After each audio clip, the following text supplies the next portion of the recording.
C'est toujours un plaisir de se rendre à Saint-Jérôme et de rencontrer Martin James, qui est propriétaire de Roulotte ProLite, installé dans ta superbe salle de montre. Bienvenue chez Tu nous. en as vraiment beaucoup de modèles dans la salle de montre. Hein? Oui, ils sont presque toutes là. On continue à répondre aux questions des gens depuis quelques semaines. Là. Alors donc, cette semaine, j'ai une question de Denis Tremblay. Denis nous demande combien je peux vendre une ProLite Max. ProLite Max, là, 2008, par exemple. 2008. 2008, ça fait quand même quelques années, là. Oui. C'est dans les premiers modèles. Elle est très propre, il dit, sauf les autocollants puis le logo, là, qui sont un peu défraîchis, mais elle est très propre. Alors donc, une Max 2008 sur le marché de l'usager. On vend ça combien? Tout dépendant de l'état. Je sais que M. dit est très propre. Ça pourrait être une bonne chose de la faire évaluer ou de la faire vérifier par un concessionnaire ProLite, qui pratiquement est pas loin du même prix qu'il a payé. Ah oui? Pas loin s'il est vraiment en très bonne condition. Il faudrait vraiment l'évaluer. Côté logo, bien, il pourrait nous appeler et on peut y en faire parvenir. C'est vraiment pas très dispendieux. C'est autocollant, ça? C'est ça, exactement. En bon français, c'est des stripes, là? Des stripes, oui. Et dis-moi, est-ce que le monsieur en question, là, Denis, peut-il faire lui-même cette espèce d'inspection-là? Moi, j'aurais pris, là, je serais allé chez un détaillant, j'achète un humidimètre, là, puis je pique ça dans le mur, puis... Non, c'est pas bon. Ça Pourquoi fonctionne pas? pas. Pas sur une ProLite, ça fonctionne pas. Hein? Non.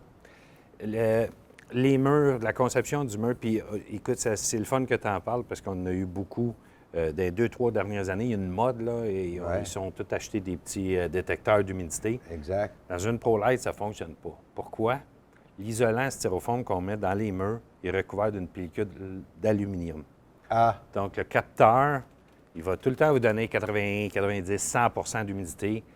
C'est pas bon. Première chose. Deuxième chose du capteur d'humidité, c'est un vinyle. Hein? Du préfini, c'est recouvert d'un vinyle. oui. Si c'est humide, la journée que vous faites votre test, il va capter l'humidité sur le dessus du vinyle. Il ne captera pas en profondeur. Puis nous, on va penser que c'est de l'eau à l'intérieur des murs. Exactement. Si c'est OK. une journée d'humidité à 60 bien déjà là, il y a de l'humidité. Donc, il faut faire vraiment attention avec ces appareils-là. Ça va fonctionner sur le plancher, Oui. parce que là, on n'a pas l'isolant et puis on n'a pas le Oui, mais le là, même fais attention, principe. là, sur le plancher, j'ai des réservoirs d'eau en dessous, moi. Oui, non, ça aussi, j'ai déjà vécu ça. Ah oui? Quand vous allez faire vos tests, faites pas vos tests au-dessus des réservoirs d'eau, parce que oui, il va détecter l'humidité des C'est réservoirs sûr. d'eau. Après ça, dans les murs aussi, s'il y a des endroits ou des cloisons dans la roulotte, il y a des tuyaux à eau, ça aussi, ça va le capter. Donc, Oui. idéalement, là, quelqu'un qui connaît bien le véhicule récréatif, il y a d'autres techniques, juste en le cognant avec un pic où on est capable de voir là, s'il y a S'il y a eu des détérioration. infiltrations c'est d'eau, ça, hein, c'est c'est ça, ça. si c'est mou, c'est pourri ou quelque chose comme ça.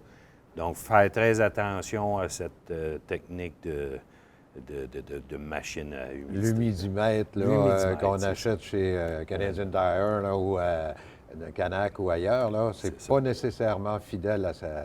Non, pas vraiment. Pas vraiment. Surtout à cause de ton fameux principe Exactement. d'aluminium. Exactement. Bravo. Donc, faites attention à ça. Donc, peut-être que monsieur pourrait contacter un de mes vendeurs à Saint-Jérôme. Il pourrait lui donner le prix, grosso modo. Si on la voit, c'est encore mieux. On pourrait lui donner exactement combien il pourrait vendre sa roulotte. Donc, ou un concessionnaire ProLite, ils connaissent assez bien leurs produits. Et si vous voyez, comme on le disait déjà, si vous voyez une ProLite sur le marché de l'usager, sautez dessus. Oui, mais inspectez-la. Oui, c'est ça. Parce qu'il y a des gens qui ne prennent pas soin de ça. Puis, il y a un entretien minimum à toutes les années à faire sur votre roulotte. Il y en a qu'on voit qu'ils ne sont pas occupés de leur roulotte depuis Ils ont 3, manqué 4, d'amour, 5 ouais. ans. Donc, c'est des très bonnes roulottes, mais il faut qu'il y ait eu de l'entretien quand même. C'est un investissement, là. Oui, effectivement. Inspection. Merci beaucoup. On espère, Denis, que ça répond à votre question. Merci, Oui. Martin. Merci à vous. La semaine prochaine? Oui, OK. certain. OK. Merci.